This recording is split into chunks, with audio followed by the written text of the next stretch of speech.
On your Friday episode of Locked On Raptors, just because the Eastern Conference is bad, it doesn't mean it's bad.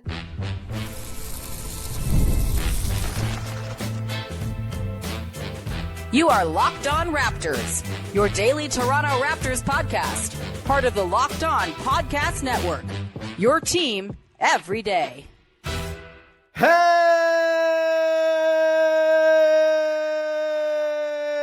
what's going on? And welcome to another episode of Locked On Raptors, part of the Locked On Podcast Network, your team every day. It is Friday, October the 24th, and I am your host, Sean Woodley. I've been covering the Toronto Raptors now for 12 seasons on various platforms. You can find all my work over on Blue Sky. You can find the show on Instagram. You can join us in the Locked On Raptors Discord server. Link in the description of the podcast. Come hang out. Great place to talk ball, both basket and base, of course, as the World Series starts tonight. My God, the energy in the city tonight as the Raptors open up their season at 6:30 and the World Series kicks off down the road at 8. I cannot freaking wait. And today's episode is going to be very much infused with that palpable sense of excitement and just full-on nerves for the Blue Jays, frankly. Like the ulcer in my stomach grows by the day thinking about, oh my God, they're actually in the World Series. Anyway, we're not talking about baseball in today's podcast. We're talking about basketball. We'll do that after telling you.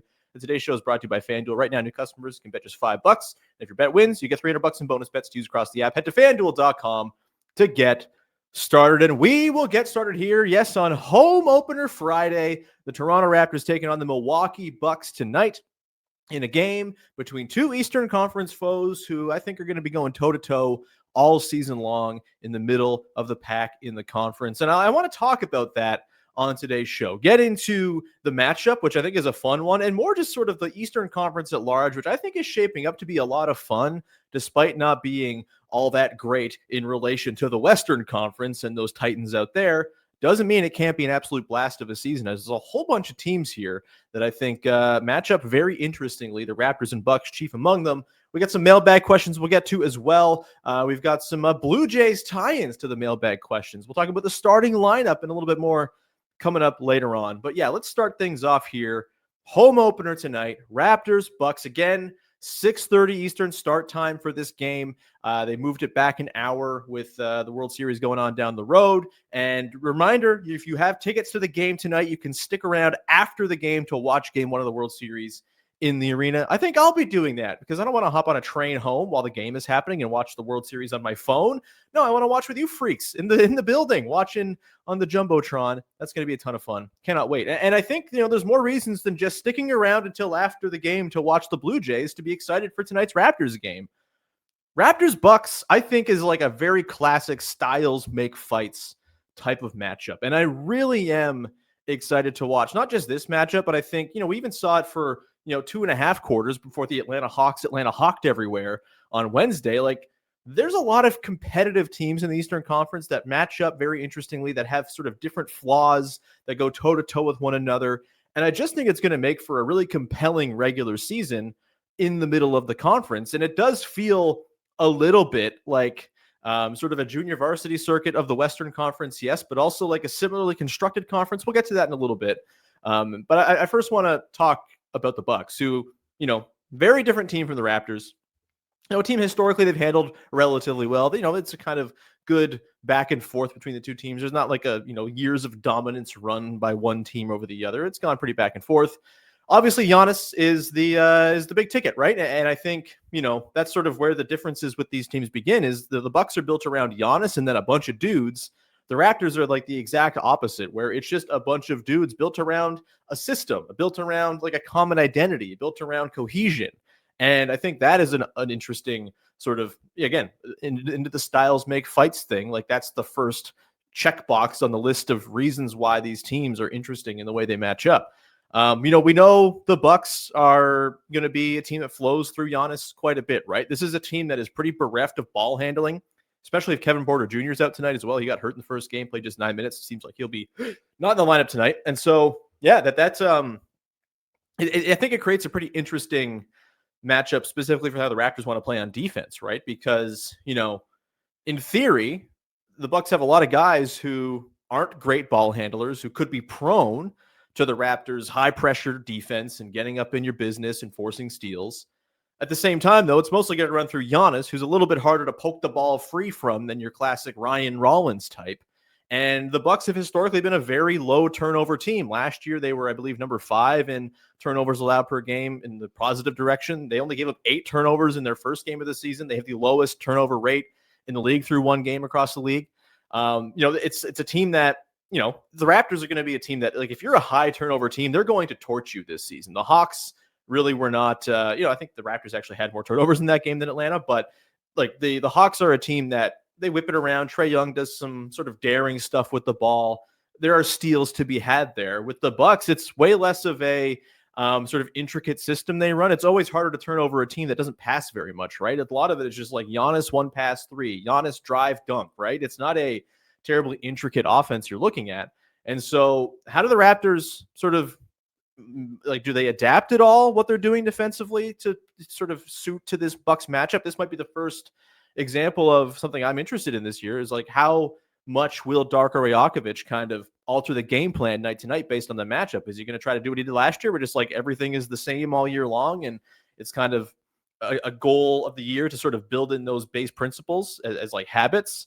Is it something where they'll kind of tone down the aggression a little bit in this game? Because, not only are the Bucks not a super high turnover team, but they're also a team that it takes a lot of threes, and that can kind of work for and against you if you're the Raptors. I think in the way it works against them is, obviously, if you're over aggressive at the point of attack, you're out of position, you're in rotation, they're going to get a ton of wide open threes for their very good shooters. I mean, this is the thing the Bucks do that, I'm not terribly thrilled about this team, but they got a lot of shooting around Giannis, and that's a pretty winning combination.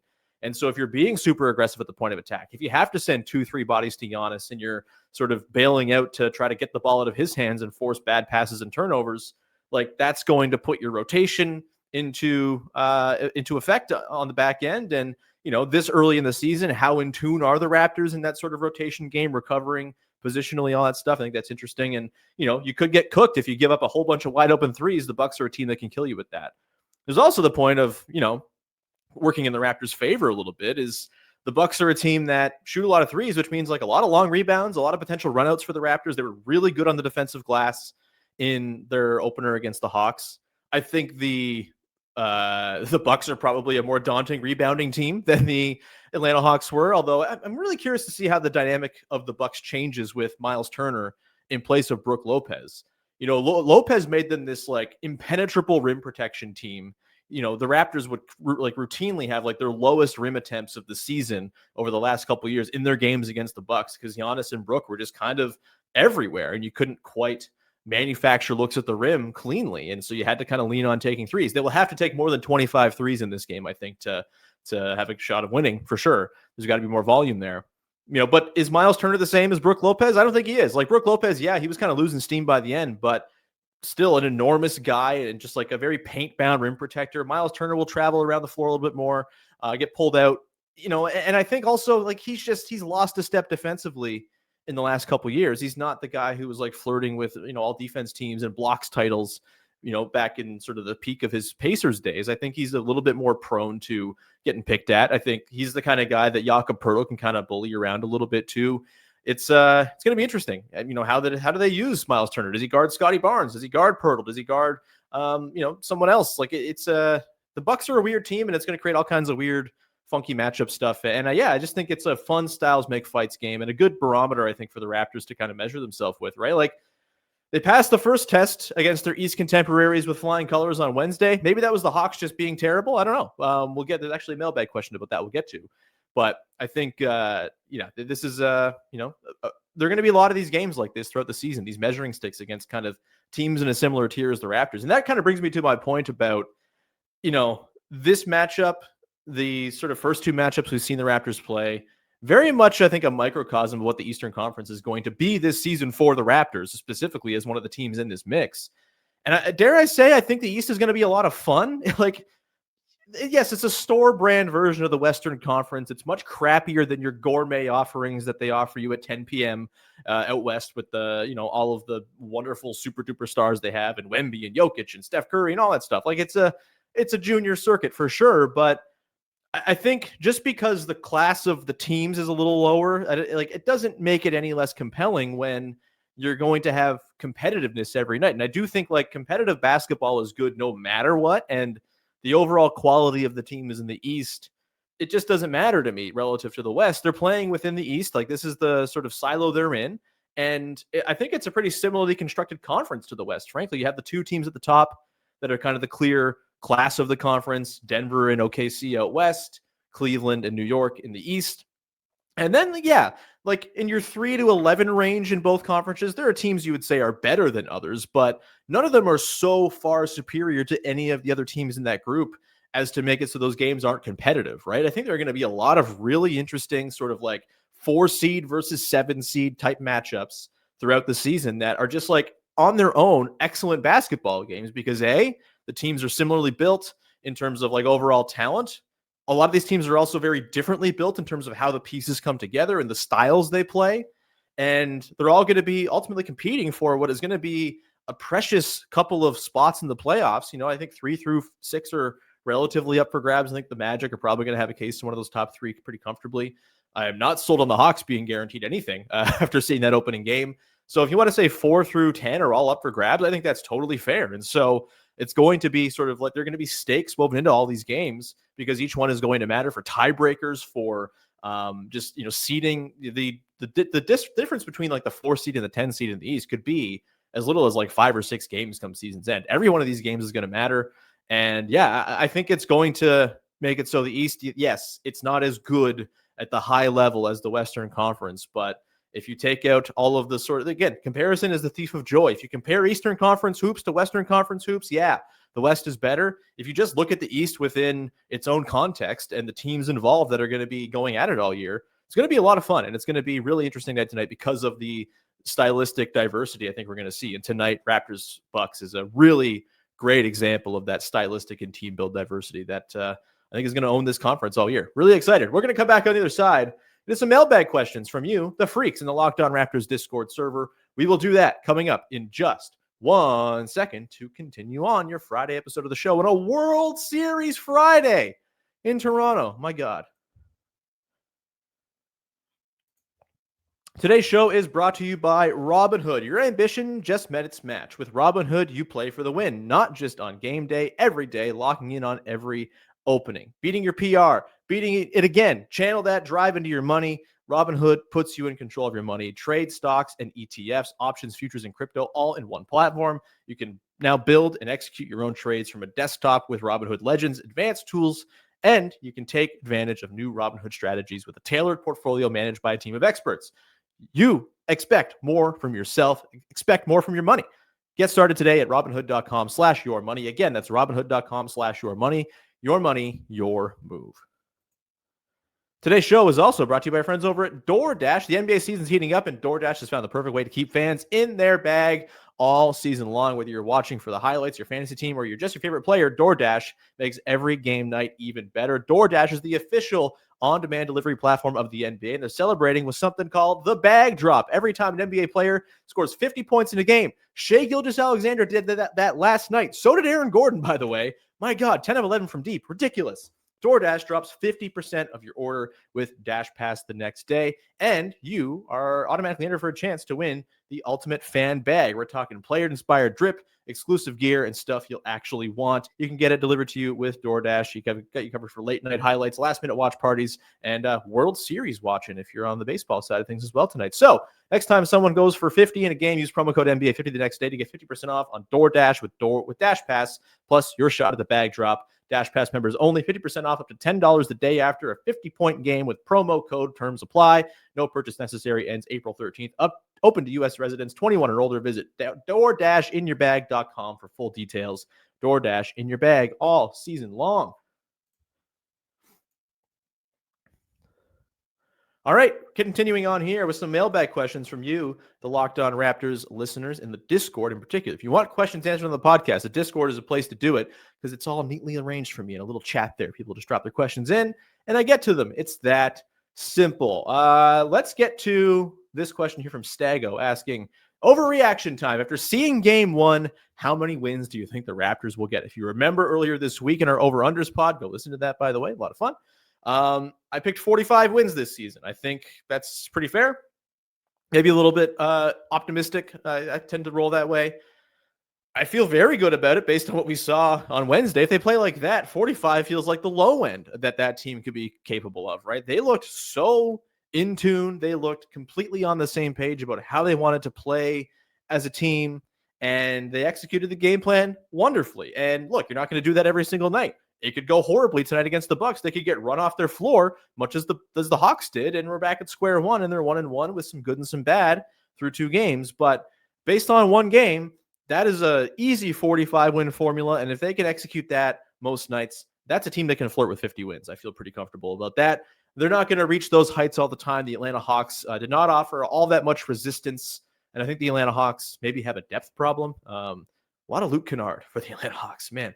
But yeah, I would say feel very good about my 45-win prediction right now. And if they keep that up, if they play like that for like another week or two, on balance, that's kind of the baseline that they bring, then yeah, we're starting to talk about, home court in the Eastern Conference. Yeah, why not? It's a very open conference, as we just talked about. Next one here comes from Cadillac. In their 12 minutes together, the starters were -1.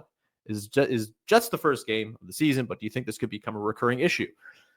Look, there are going to be games where they lose minutes, right? Like this lineup is not perfectly suited to play with one another. And I think, I've baked that into my expectations for the team. We did the over-unders earlier this week. Again, to allude back to that, one of the over-unders on there was, Raptors starting lineup plus 3.0 points per 100 possessions net rating, over or under. I took the slight under. I think they'll be kind of in the 2.5 range. And in the positive, like they're going to win minutes on balance. I think they will win minutes. But yeah, there are going to be times where the spacing is an issue. There are going to be times where, the defense fails them because the backcourt is just like, maybe there's a certain matchup it's really tough or whatever. I think they showed a pretty good capacity for figuring out stuff with the spacing issues. Obviously, they're going to run a lot against teams that shut down the run and like kind of bog you down in the half court. I think the starters will have a little more trouble, though I think they'll be ultimately fine. I think we saw Brandon Ingram is a really good guy to just kind of throw the ball to late in the possession to go get something done if the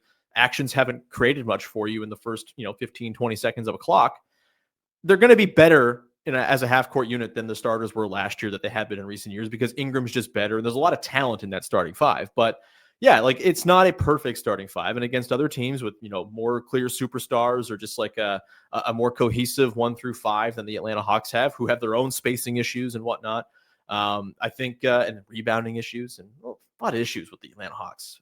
Imagine being that in on the Atlanta Hawks. Can't imagine it. But like the starters, I think, they'll be -1 once in a while. Is that an issue? Was it like a terrible thing they were -1? No, I thought the eye test probably said they should have had a little bit of a positive overall in that game. I thought they were pretty effective. One swing here, one made 3 at the end of a shift, that type of thing can swing you from a +2 to a -1. So I'm not terribly concerned about the single game plus minus necessarily. I do think, they're going to have nights where they are slight negatives, slight positives. There will be nights where they totally run teams off the floor as well, probably bad teams. And there will be nights where against really great teams, they might get really trucked. Like it's just kind of the way it is. I think, again, the strength of this team is going to be that they can roll out all kinds of different lineups with lots of different, fits of different players and stylistic leanings, and you can tilt it offense, defense, all that stuff. And you can play 48 minutes with good lineups and good players on the floor. That's going to be where this team really thrives. The starters, for 12 to 15 minutes a night, if they're holding serve, which I think is mostly what they're going to do, nothing wrong with that.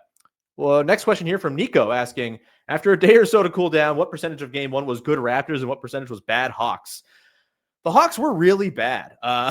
They just Trae Young, I can't imagine playing with Trae Young. I know last year he made some strides. Oh, he set more screens. Yeah, he worked more off the ball, sure. But there are just some boneheaded, ill-advised shots baked into his shot diet that are just kind of always going to be there that feel very deflating, honestly. There were a couple of threes he took in that game where it's just like, why now are you pulling that shot out? Like you are someone who can create a look going towards the rim for basically anyone on your team because of your gravity and because of your ball handling and your passing vision.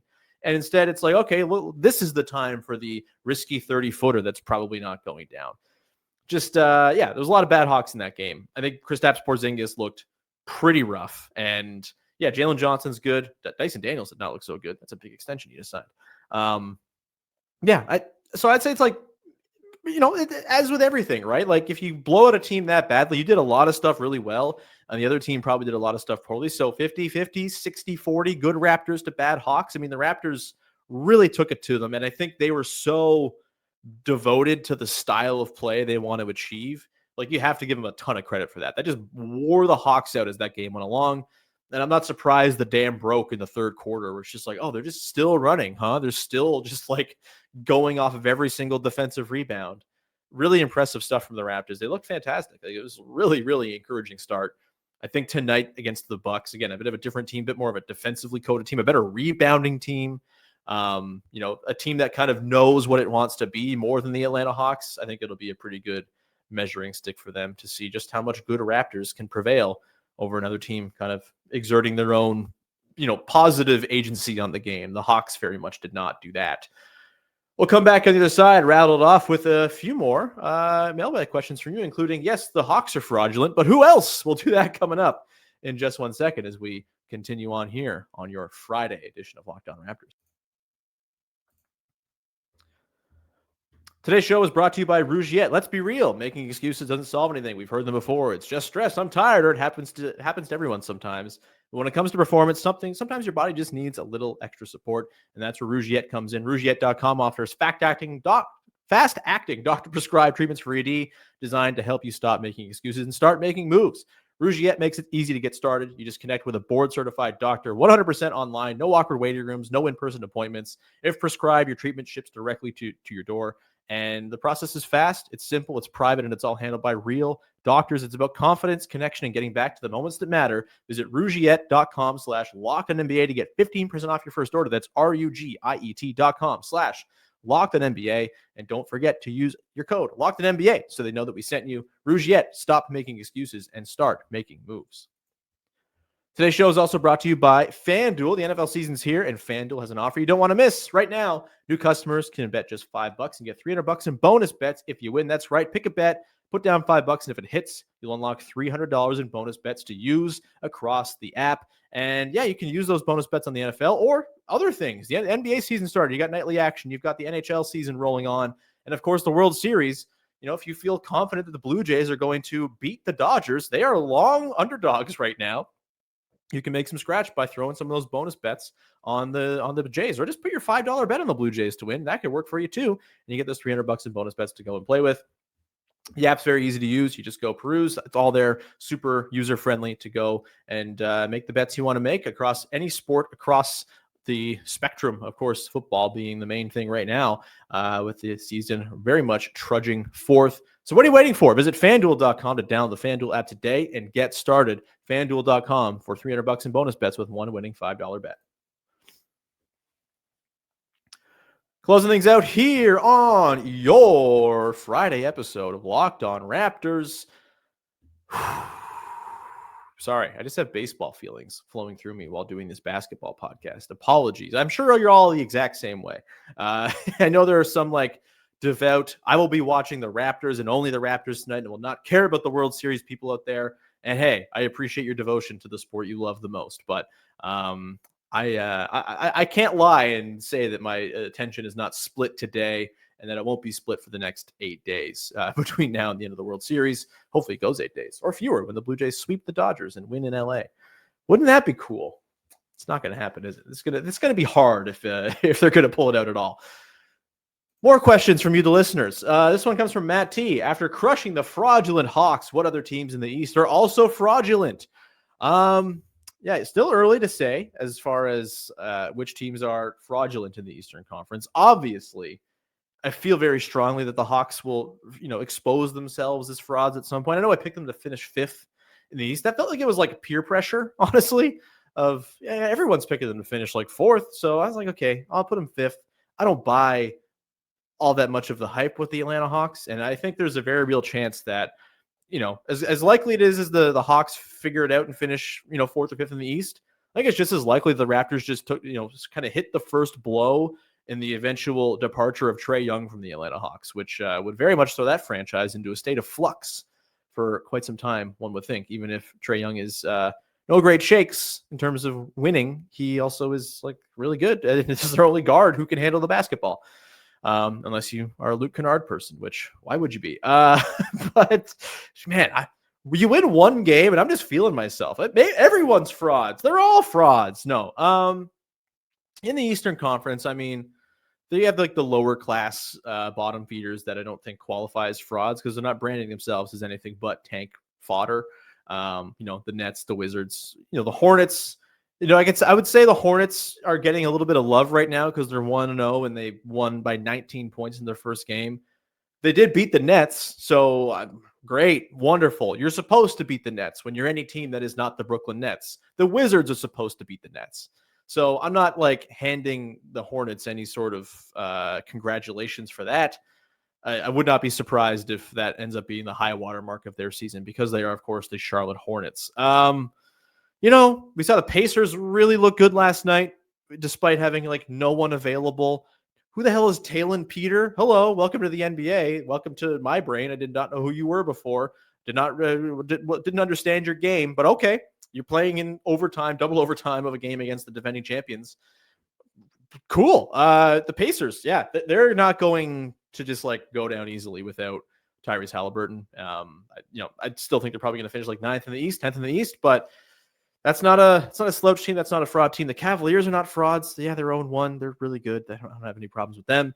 The Pistons are the team that I think I kind of had pegged as not frauds because I think at some point in the near future, they will be once again very good. But I have big questions about them this season and I don't need to repeat myself with the Malik Beasley thing, but like I'll repeat myself with the Malik Beasley thing. Losing Malik Beasley is a big deal. You might say, it's just Malik Beasley. Look at his numbers from last year, man. He was so essential to that team making sense. He had one of the greatest shooting seasons we have literally ever seen in the history of the NBA. And he's just not there anymore. And you're not replacing that. Even if Malik Beasley was back, I don't think he'd be matching that crazy outlier season from last year either. And so, yeah, I think their offense is going to struggle. I think they're going to find that the spacing is pretty janky. And there's no Jaden Ivey to start the year. A lot of Ausar Thompson, Ron Holland, Jalen Duren, like there's just like a lot of not shooting out there. And I think they're a prime regression candidate based on the success they had last year. And, again, long-term, they'll be fine. They have Cade. They have a lot to work with. They got trade assets and everything. And if they make a trade in season for like Lowry Markkanen, then all of a sudden they're not frauds no more. But for now, the fraud Detroit Pistons, the Detroit Fraudstons, I don't know. We can work on it. The Fraudadelphia 76ers, I mean, look, BJ Edgecombe looked incredible. Hard to say he's a fraud. That dude's awesome. Tyrese Maxey's great. Joel Embiid looked really rough in that first game, though, and I do think the Sixers their upside will go as Joel Embiid goes, and it seems as though Joel Embiid is maybe not going to go. And so I will say the Sixers are a little fraudulent as well. They looked really good in that opener, but I don't think that's going to quite hold up. And then the Chicago Bulls, by the way, beating the Pistons, my fraud team, number one. The Chicago Bulls, sure. Yeah, I don't buy that they're going to be a team that wins a lot of games this year. I think I picked them to finish 13th in the Eastern Conference. They just don't do it for me. And unless it's March, at which time they become the Harlem Globetrotters. But before that, I am going to remain skeptical of your undefeated Chicago Bulls for quite some time, I think. We will move on to the next question here. This one comes from Duncan. Is Jonathan Mogbo the best third-string center in the league? I mean, he is shooting literally 100% from the field. I can't imagine there are other third-string centers that A, have played games, or B, are shooting 100% from the field. So I think, like, statistically, factually, Jonathan Mogbo is the best third-string center in the NBA, and you can hang a banner on that. Last one here comes from CISO Dave. Do you feel like the Raptors like each other as the Blue Jays do? Do you see any similarities? We'll close off on this question because I like it. I like questions about good team chemistry. I do think team chemistry matters. I know it's not quantifiable, right? There's not a stat that tells you how much a team likes each other and how many wins that provides you in the column by the end of the season. And I think at times it gets overrated. I think sometimes we conflate winning a lot of games with good team chemistry. I think with the Raptors the last couple of years, like they've genuinely had good team chemistry, and the team has been bad because they've been not trying to be winning and they've benched guys and stuff like that. But the team seems to really like each other. I think this does seem like a pretty close-knit group, and those are the most fun teams to watch. And that's not been the case in recent years, right? At the tail end of this Siakam, Fred VanVleet era, there was like contractual stuff that made it all weird. There was the weird sort of alienating of Siakam by the front office. The year before that, you had the Fred Scotty kind of like open, not so open feud and the sort of clash between the veteran guys who like built the team into what it was and won a championship and then had the title defense season. And I think rightfully felt ownership over the team.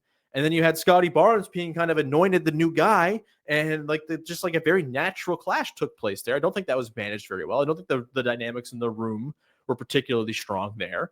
And you know, the end of the Nurse years, I mean, like that was rough stuff. Like, you know, Pascal Siakam wasn't like a huge fan of Nick Nurse, it seemed. There were some blowups. The Tampa season, just like no one was happy during that year. It's been a while since we saw a Raptors team that like truly felt like it like loved one another. I mean, the Scotty's rookie year was a pretty good vibes year, I'd say.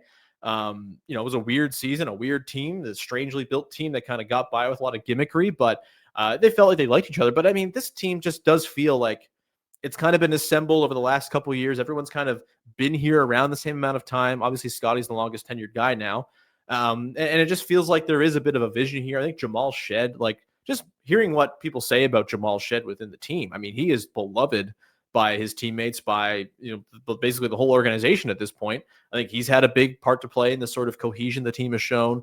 Yeah, it just feels like there's a good bit of unity. And like, if you're trying to play a style of basketball that is greater than the sum of its parts, where you're trying to, you know, kind of play a very clear, connected style that requires everyone buying in for it to be successful, like that, everyone liking each other seems like a pretty good thing to have on hand, right? Like it's you know, not every team needs to love each other, right? The Raptors won the championship in 2019. There was a lot of weird stuff going on that year. The Kawhi thing was this very awkward element. They traded DeMar the year before. Kyle was disappointed about that. They traded Jonas Valanciunas midseason, and like he was a beloved long-term face with the team. Like it was a weird year, but they won the championship and were awesome. And then no one cares that there was like kind of a strange locker room where not everyone was best friends.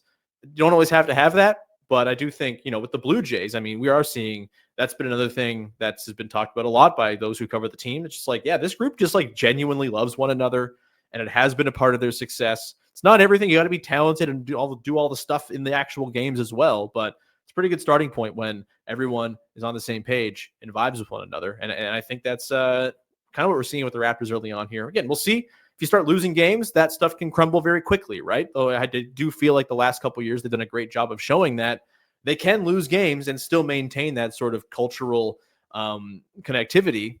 We'll see if it holds up with when there's real expectations, right? Like all these dynamics shift year to year, and every year is kind of a new, all right, let's see how these guys gel and get along type of situation. But so far, so good on the Raptors end of things. It's hard to compare anything to this Blue Jays team because this Jays team is like one of the most magical sports teams I can remember watching in my lifetime. It's been an absolute joy and a treat, and they are incredible. And you don't want to sort of do anyone any disservice by comparing them to these Blue Jays because they are so one of one. But certainly, you know, the vibes in Toronto sports, at least with these two teams, maybe not so much the Leafs. But when it comes to, you know, Raptors and the Jays, yeah, like it does seem like a locker room full of dudes that like each other and want to play for one another seems to be pretty beneficial and a good starting point for hopefully success. In the case of the Raptors, it very much was the starting point for success for the Blue Jays. We'll leave it there. And yeah, next time we speak, the Toronto Blue Jays will have played in the World Series, and the Toronto Raptors will have played a home basketball game and another game over the weekend. And it's exciting times, man. Just like, it's cool when there's a team in the city going off because it just kind of makes everyone feel more excited about everything. I find it's awesome. I like nothing better than when a Toronto sports team is on a run because everyone gets on board. We're going to leave it there. And yeah, thank you so much for rocking with the show. Hope you have a good time tonight watching the home opener and then watching the game in the arena afterwards. Or if you're at game one tonight, hell yeah. Tune into the podcast on Monday to figure out what happened in the Raptors games over the weekend if you are absorbed fully into the World Series, which would be very understandable. All we can think about, man. All I can think about. It's crazy. Anyway, Follow, subscribe, rate, review, Discord, link in the description of the podcast. Come hang out, talk ball, and we'll be back again on Monday with another episode of Locked On Raptors. Thanks for hanging. Bye-bye. Go Birds. Damn.